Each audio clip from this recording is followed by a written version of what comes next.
Muito obrigado, Sr. Deputado. Chegamos assim ao final da intervenção dos grupos parlamentares e agora haverá uma resposta conjunta, no tempo indicativo de 25 minutos, para a Comissão de Trabalhadores do Banco de Santander. Eu tenho aqui uma indicação que neste segundo período de 25 minutos será dividida da seguinte forma: Alberto Pereira 10 minutos, Paula Silva 5 minutos e João Pascoal 10 minutos. E, portanto, eu passaria a palavra assim por esta ordem. Eu depois, quando estiver no final de cada um destes períodos, 10 minutos, 5 minutos ou 10 minutos final, direi que é para não, para a vossa orientação, porque nós temos aqui um cronómetro, mas desse lado esse cronómetro não existe. Portanto, dou a palavra a Alberto Pereira para começar a intervenção por parte do grupo do Comissão de Trabalhadores de Santander Tota. Olá, boa tarde a todos. Eu não sei se me estão a ouvir bem. Estamos a ouvi-lo. Conseguem ver? Ver é que não. Para já não. Ok, eu não consigo ver. Mas, de todas as formas, poderá ir começando a sua intervenção. Agora sim, estamos a vê-lo e a ouvi-lo perfeitamente. Faz favor.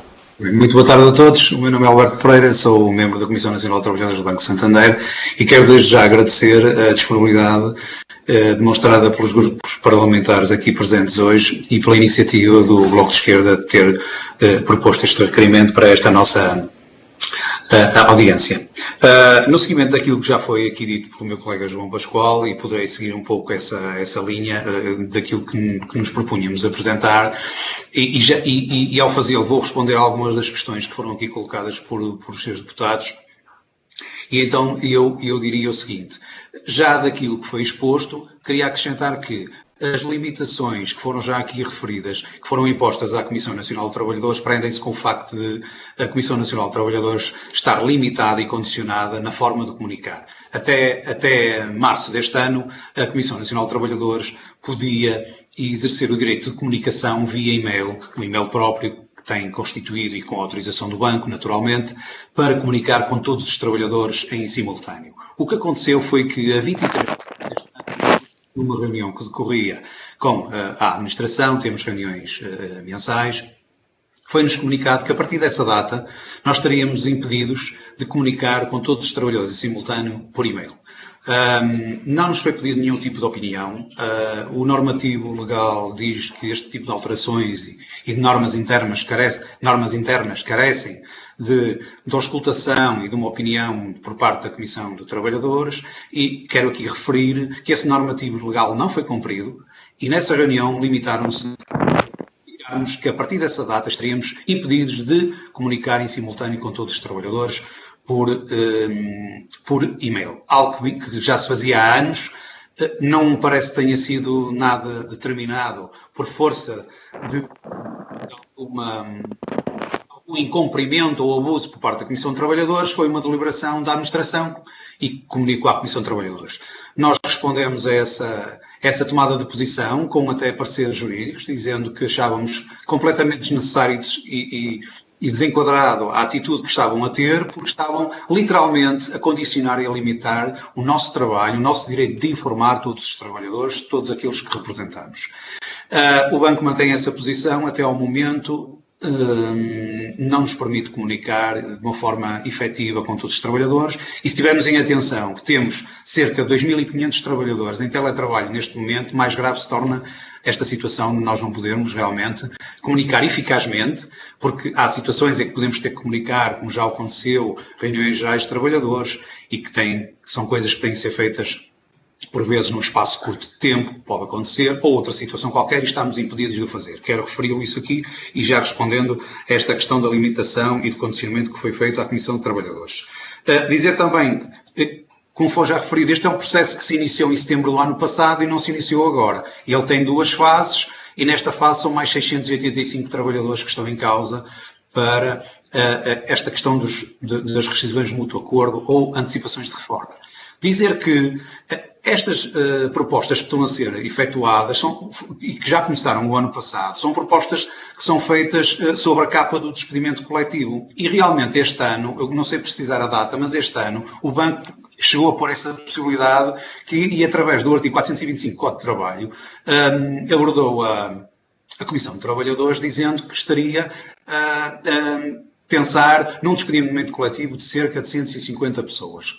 Essa é uma situação que que até ao momento não se verificou, mas em todos os comunicados que são feitos pela administração, essa continua a ser uma possibilidade. Isto quer dizer o quê? A par destas rescisões de mútuo acordo que estão a ser propostas e antecipações de reforma, nem a todos aqueles que abrangem essa possibilidade, o acordo coletivo de trabalho permite que a partir dos 55 anos ambas as partes entrem num acordo em que o trabalhador está em condições, se assim o entender naturalmente, e o empregador ir para a antecipação da reforma, mas há muitos casos em que as pessoas tendo essa possibilidade e querendo optar por essa possibilidade, o banco não dá essa possibilidade. Porque está numa perspectiva puramente economicista. E então, como fica mais barato fazer uma proposta de rescisão de mútuo acordo, não propõe à pessoa antecipação da reforma. Temos colegas com mais de 30 anos de serviço, com 50 e muitos anos, 60 anos, a quem não é dada a possibilidade de antecipar a sua reforma. Alguém que trabalhou tantos anos, que está na banca há tantos anos, tem, pelo menos como expectativa, a ter que antecipadamente terminar o seu trabalho na banca, pelo menos ser dada a possibilidade de uma antecipação de reforma. No mínimo. Senão as pessoas vão sair extremamente penalizadas, com raras exceções. Mas isto não está a acontecer na sua maioria. Por isso, sublinhar que, a par de todas as propostas que têm sido realizadas, ainda persiste a possibilidade, o banco deixa no ar, a possibilidade de um despedimento coletivo. Ora, isto condiciona, naturalmente, pressiona e condiciona a decisão das pessoas. Nós, desde que este processo iniciou a semana passada, no dia após termos realizado a manifestação em frente à Assembleia da República, o banco era para iniciar os contactos a 12 deste mês. Não o fez, esteve a aguardar pelo dia 14, a seguir à manifestação. E são dezenas de trabalhadores que nos têm contactado, a vários membros da Comissão de Trabalhadores. Eu tenho recebido dezenas de chamadas por dia, em que uma das preocupações, no fim de contas, das pessoas é perguntar ao Alberto, e será que depois, se eu disser que não, à proposta que me está a ser feita, o banco não vai fazer um despedimento coletivo e eu vou-me ver numa situação destas? Os processos demoram em tribunal, eu tenho que devolver as indemnizações que são baixas pela lei do trabalho, são extremamente reduzidas, eu ainda por cima, para impugnar o despedimento, para ter esse direito a defender o meu posto de trabalho, tenho que devolver esse pouco dinheiro que ainda vou receber. Aqueles que não têm capacidade financeira não têm possibilidade de defender o seu posto de trabalho, face à lei que está vigente. Este também é um dos aspectos que queremos alertar os seus deputados para a necessidade de alterarmos a legislação laboral, que é os valores de indemnização que estão extremamente reduzidos e as pessoas terem que obrigatoriamente devolver esses valores para poderem impugnar judicialmente um despedimento, defenderem o seu posto de trabalho. Quem não tiver capacidade financeira não vai conseguir fazê-lo. E por isso as pessoas saem discriminadas com este aspecto da lei. Temos que também pedir aos senhores deputados o favor de realmente terem isto em consideração e levarem à Assembleia da República estas alterações que são extremamente importantes para a defesa de postos de trabalho de todos aqueles que não têm capacidade financeira para aguentar um processo judicial que pode durar 5 ou 6 anos ou até mais. É um dos aspectos que queremos realçar. Casos sociais. As pessoas, quer na primeira fase, quer nesta fase, eu costumo usar uma expressão, e desculpem-me, é que está a ser utilizado um método de pesca de arrastão. O que é que eu quero dizer com isto? Há um conjunto de 685 pessoas nesta fase que são abrangidas por este plano. O banco não está a ter o cuidado de verificar casos sociais. Refiro-me situações, por exemplo, temos o empregado que é o único que tem emprego, a esposa, o cônjuge está desempregado. O empregado que tem problemas graves de saúde ou a sua família, filhos ou esposa. O empregado que, com 5 filhos, eu recebi chamadas estes últimos dias de pessoas que estão a cuidar dos seus pais em casa, pessoas que têm o cônjuge doente oncológico, e outros com 5 e 6 filhos menores, que estão todos a ser abrangidos por este plano. Não há o cuidado de se fazer o rastreamento de situações sensíveis para as quais as pessoas não têm realmente condições de aceitar as rescisões que estão a ser propostas. E ainda por cima, com a pressão acrescida com que está a ser feito sobre a capa do despedimento. Isto acontece desde 20 de setembro do ano passado, quando o banco se assessorou de uma empresa de advogados para acompanhar este processo e fazer reuniões aceleradas diárias e sobre grande agressividade. Nós tivemos relatos de imensos colegas que diziam que no final da reunião havia sempre a necessidade de se dizer às pessoas que senão isto é a melhor proposta que lhe pode ser feita. Se o senhor não aceitar, depois isto pode ser resolvido de outra maneira. Deixavam sempre no ar a possibilidade de um despedimento coletivo. As pessoas estão aterradas, estão cheias de medo, é um ambiente de trabalho terrível. Utilizaram a pandemia, conforme já foi referido, utilizaram esta fase da pandemia para isolar as pessoas. Muitas pessoas que não aceitaram as propostas, nomeadamente assistentes, pessoas que fazem caixa nos balcões, maioritariamente foram colocados de imediato em teletrabalho, muitos deles sem funções, não cumprindo a legislação que diz que tem que haver ocupação efetiva dos trabalhadores. As pessoas foram colocadas em casa, há pessoas há meses em casa, isoladas, com dificuldade psicológica.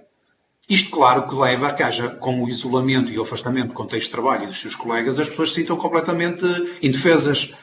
Fazem-se reuniões de objetivos, fazem-se outro tipo de reuniões de trabalho em que essas pessoas não são chamadas, muitas delas. Felizmente, temos tido colegas que têm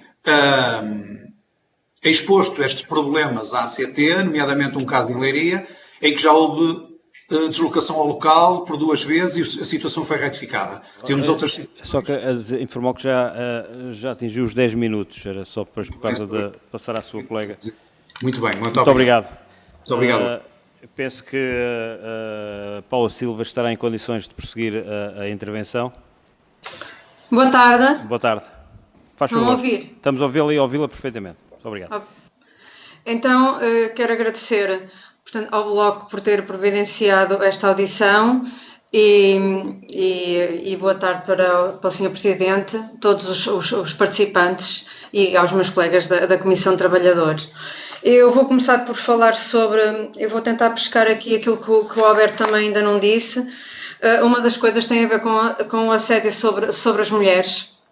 Nós temos, portanto, colegas que foram com mais de 55 anos, que foram contactadas para propostas de RMA em detrimento de uma proposta de reforma antecipada e que, quando questionaram porque é que estavam a ter uma proposta de RMA e não uma proposta de reforma antecipada, lhes foi dito que tinha a ver pelo facto de serem mulheres, porque, de acordo com as regras atuárias, o banco está a utilizar umas tabelas da Suíça, cuido eu, e, portanto, as mulheres têm uma esperança média de vida maior que os homens e portanto, ficam mais caras ao banco, nomeadamente as pessoas, e isso aqui já não tem a ver com as mulheres, mas que embrinca uma coisa na outra, as pessoas que não são oriundas de bancos pelos quais as pessoas descontaram sempre para a Segurança Social, nomeadamente, por exemplo, o TOTA ou o BANIF, será o banco que terá que pagar a reforma a essas pessoas. Portanto, como as mulheres vivem mais tempo,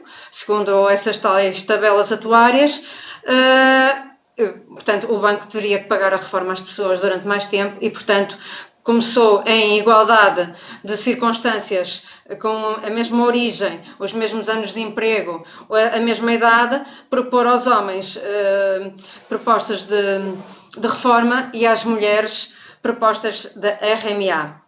Isso também já foi comunicado à DGERT. E outra coisa tem a ver com, portanto, as senhoras que foram mães e que, portanto, têm direito às horas de amamentação e que as chefias condicionam essas horas de amamentação. Porque se as pessoas vão a casa amamentar a filhos, ou então entram mais tarde ou saem mais cedo, estão menos tempo no seu local de trabalho e como há muito trabalho, infelizmente, para fazer, portanto, são condicionadas, é-lhes dito, para não utilizarem essas horas de amamentação. As pessoas que normalmente tentam cumprir o seu horário de trabalho, que são escassas, as pessoas que o conseguem fazer no banco, são fortemente penalizadas, porque um dos critérios, por exemplo, que o banco está a dizer que está a utilizar para estas propostas, tem indicado que um dos critérios é a avaliação dos últimos 3 anos. Daquilo que nos vem, portanto, das pessoas que nos vão ligando, muitas pessoas têm bastantes boas avaliações e também são chamadas, mas dos últimos anos houve certos departamentos do banco em que as pessoas que não foram aceitando nos últimos anos propostas da RMA foram colocadas em determinados departamentos, todos juntos, e houve até indicações dos recursos humanos para dar a essas pessoas avaliações 1, ou a nossa avaliação é de 1 a 5, para depois permitir que usar este critério de avaliação para selecionar as pessoas para estas propostas de RMA. Posso falar também em relação ao horário de trabalho, e acho que houve um senhor deputado que falou sobre os avanços tecnológicos e os desafios que os bancos têm atualmente, mas é importante dizer que nós andamos, pelo menos desde 2017, a pedir ao banco para fazer, portanto, a implantação de um sistema de registro efetivo do horário de trabalho informático, portanto, um avanço tecnológico que até já existe noutros bancos no grupo, nomeadamente no Brasil. Já levamos, portanto, uma proposta ao Comitê Europeu da Empresa em 2018 e 2019 neste sentido, do registro efetivo do horário de trabalho, e o banco, com tanto avanço de tecnologia que serve para despedir trabalhadores, mas não serve para registar as horas de trabalho e consequentemente, para restar o trabalho suplementar não remunerado.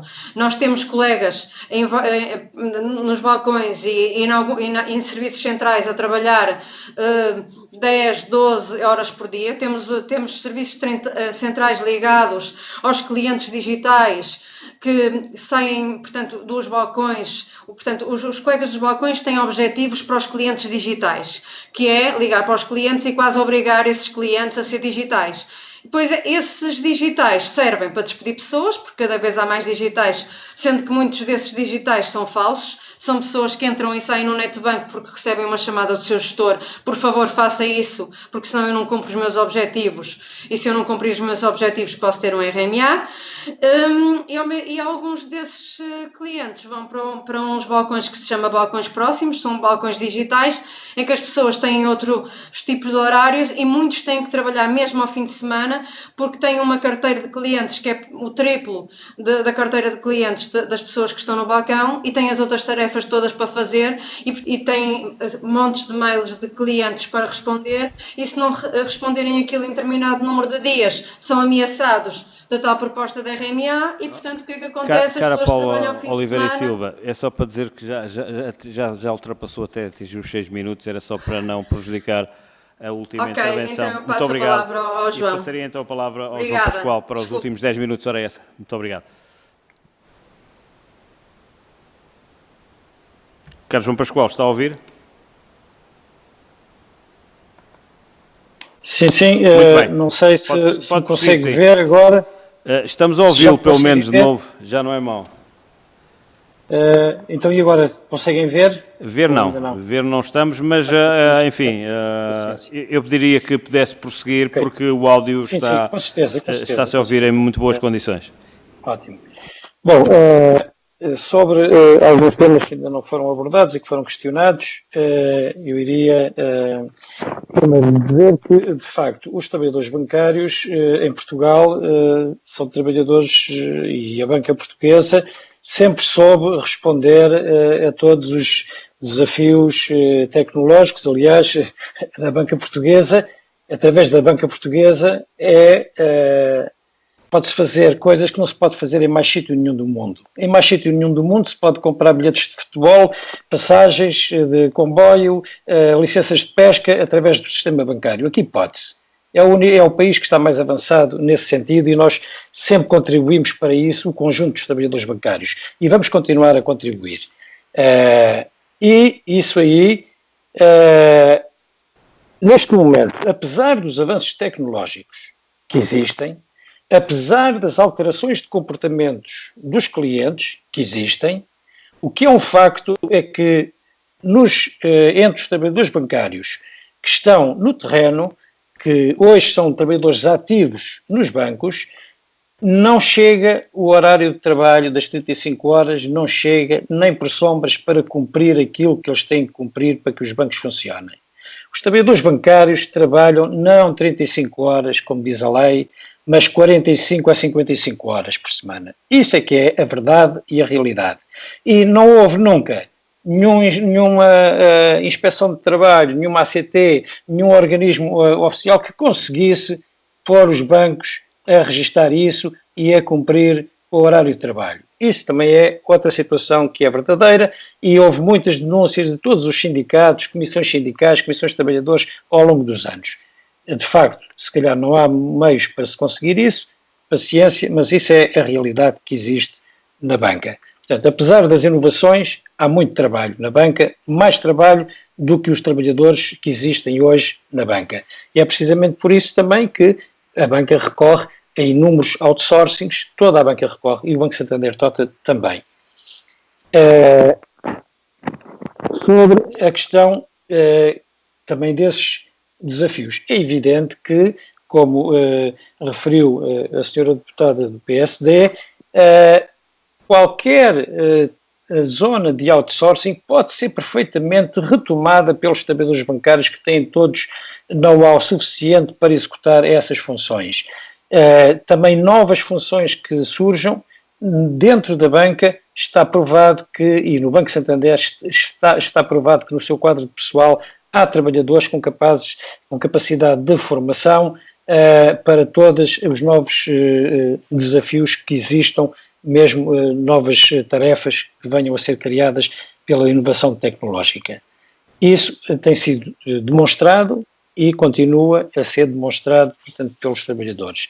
Não há esse objetivo da parte das entidades patronais, nomeadamente a entidade patronal do Banco Santander Tota, que privilegia a diminuição de salários de uma média de 1.200 euros para 700 euros para manter uma gestão que dê resultados mais positivos por força dessa diminuição salarial que pode ser imposta através do outsourcing e através do despedimento dos atuais trabalhadores. É isso que se trata. Fundamentalmente aqui que se trata é de uma substituição de trabalhadores, despedimento de milhares para contratação de alguns milhares também. Haverá redução, mas fundamentalmente substituição, que é esse o plano que está a ser colocado. Nós, sobre a questão da Autoridade das Condições de Trabalho e da intervenção do Governo.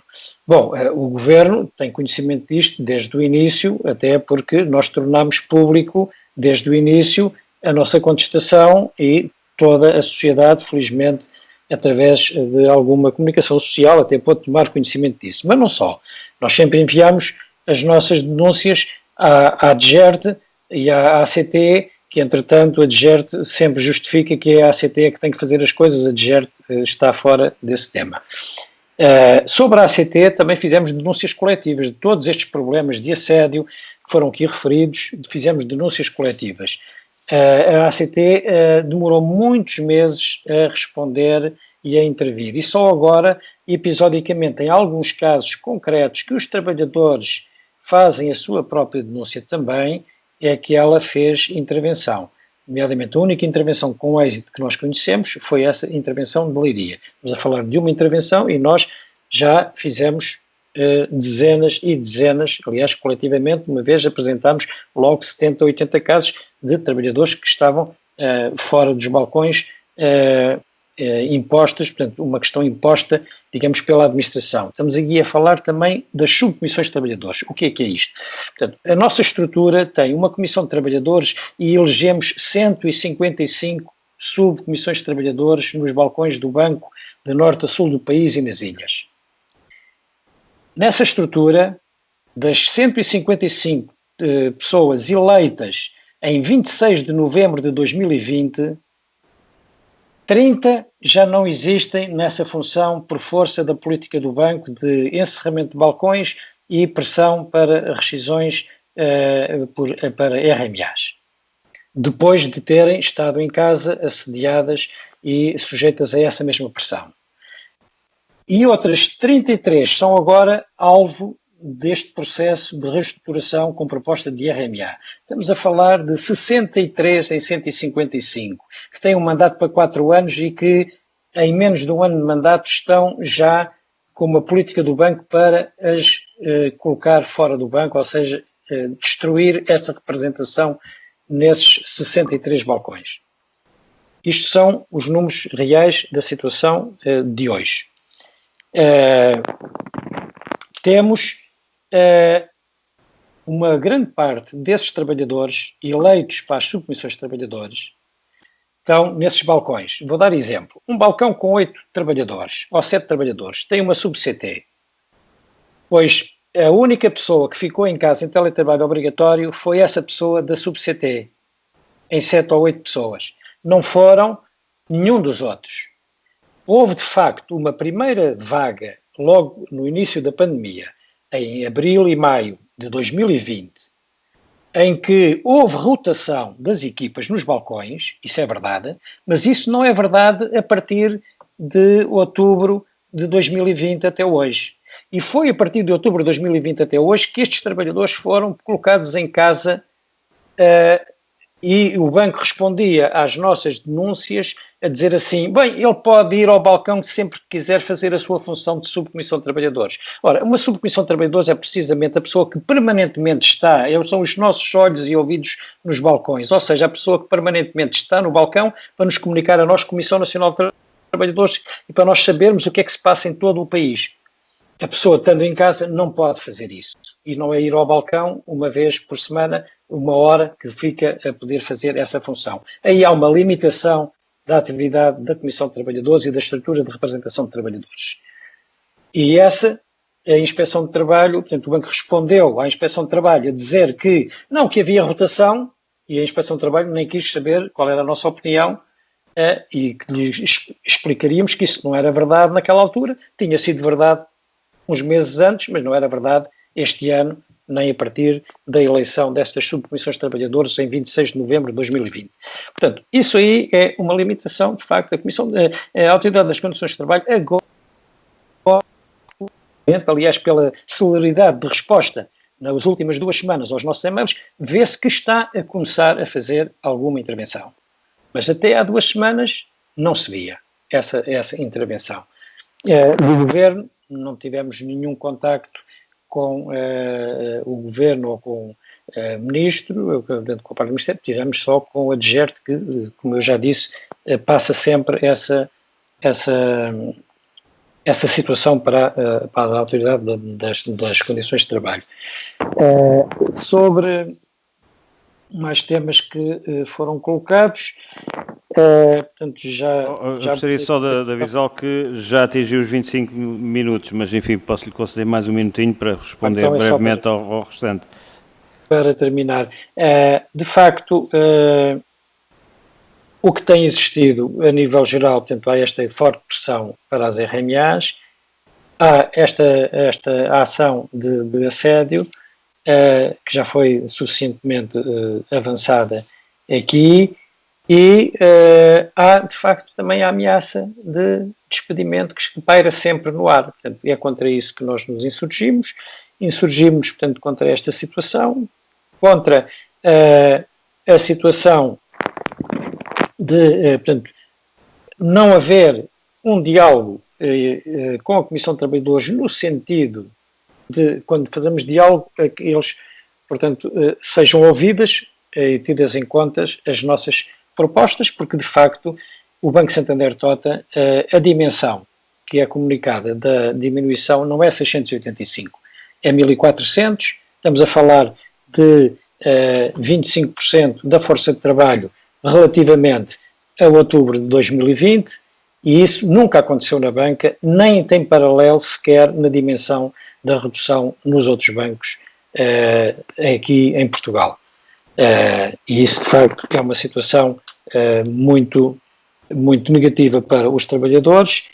O processo, é verdade que é feito também com muitos atropelos, inclusivamente por uma empresa de advogados que está contratada pelo banco. Nós só nos falamos com a administração, nós não falamos com essa empresa, não aceitamos, portanto, que ela seja nosso interlocutor, porque de facto é uma empresa estranha ao banco e até faz muitos atropelos de contactar os colegas para números de telefone privados, desrespeitando o RGPD, tudo e mais alguma coisa.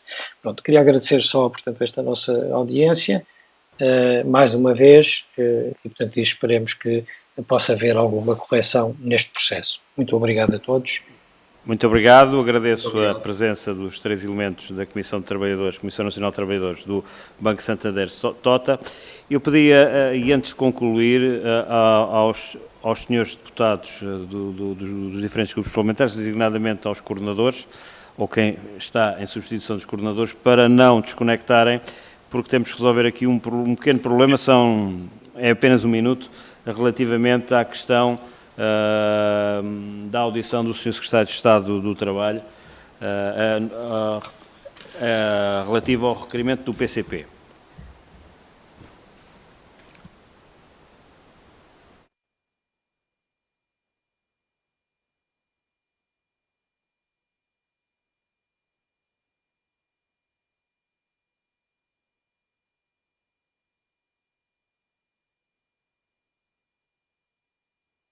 Muito bem. Tem aqui a ver com, enfim, com a questão da audição do Secretário de Estado do Trabalho na sequência do requerimento do PCP.